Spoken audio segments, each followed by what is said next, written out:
আসসালামু আলাইকুম সুপ্রিয় দর্শক, সকলকে জানাচ্ছি অগ্রিম ঈদ মোবারক। আর মাত্র কিছুক্ষণের অপেক্ষা, তারপরই দেখা যাবে 2026 সালের খুশির ঈদের চাঁদ।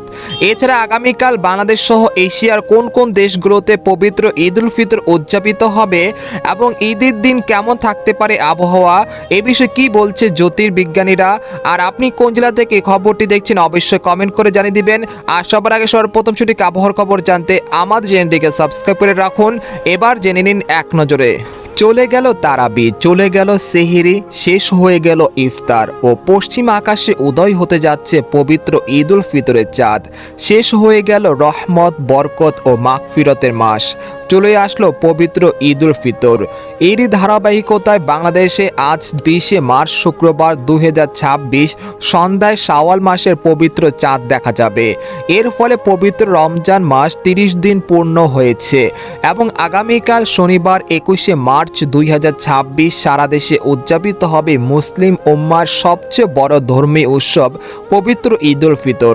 সকলকে জানাই অগ্রিম ঈদ মোবারক। এদিকে ঈদের দিন দেশের যেসব জেলাগুলোতে বৃষ্টিপাতের সম্ভাবনা রয়েছে, ভোর থেকে সন্ধ্যার মধ্যে রংপুর, ময়মনসিংহ, সিলেট, রাজশাহী, ঢাকা, খুলনা, বরিশাল ও চট্টগ্রাম বিভাগের সবকটি জেলাতে বৃষ্টি ও বজ্রসহ ভারী বৃষ্টি হতে পারে।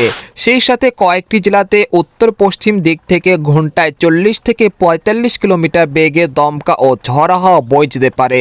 একই সঙ্গে শিলাবৃষ্টি ও বজ্রপাত হতে পারে। তাই ঈদের দিন বিশেষ সতর্ক থাকার পরামর্শ দিয়েছেন আবহাওয়াবিদরা। এদিকে আগামীকাল পবিত্র ঈদ উল ফিতরের দিন বাংলাদেশের জাতীয় মসজিদ বাইতুল মোকাররমে জাতীয় মসজিদে মোট 5টি জামাত অনুষ্ঠিত হবে। নামাজের সময় সকাল 7টা থেকে 10টা 45 পর্যন্ত। প্রধান জামাত সাধারণত সকাল 8টা 30 থেকে 9টার মধ্যে অনুষ্ঠিত হবে। আবহাওয়ার কারণে সময় পরিবর্তন হতে পারে, তাই স্থানীয় ঘোষণা অনুসরণ করা প্রয়োজন।